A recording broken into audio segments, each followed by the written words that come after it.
Next అభివృద్ధి చెందుతున్న దేశాల్లో నిరుద్యోగాన్ని ఏ విధంగా వర్గీకరిస్తారు? అభివృద్ధి చెందిన దేశాల్లో తెలుస్తున్నాం కదా! అభివృద్ధి చెందుతున్న దేశాలు.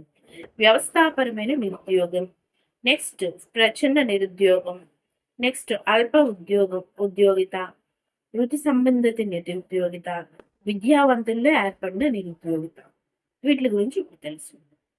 వ్యవస్థాపరమైన నిరుద్యోగిత అంటే స్ట్రక్చరల్ అన్‌ఎంప్లాయ్‌మెంట్. స్ట్రక్చరల్ అన్‌ఎంప్లాయ్‌మెంట్ అంటే ఆర్థిక వ్యవస్థలో గత 30 లేదా 40 సంవత్సరాల్లో పెరిగిన శ్రామికుల సంఖ్య రేటు కంటే ఉద్యోగ అవకాశాలు పెరుగుదల రేటు తక్కువగా ఉండడం. అంటే శ్రమ చేయడానికి ఉన్నటువంటి శ్రామిక వర్గం కంటే ఉద్యోగ అవకాశాలనేవి తక్కువగా ఉండడాన్ని మనం ఈ స్ట్రక్చరల్ అన్‌ఎంప్లాయ్‌మెంట్ అని లేదా వ్యవస్థాపరమైన నిరుద్యోగితగా మనం చెప్పవచ్చు. అభివృద్ధి చెందుతున్న దేశాల్లో జనాభా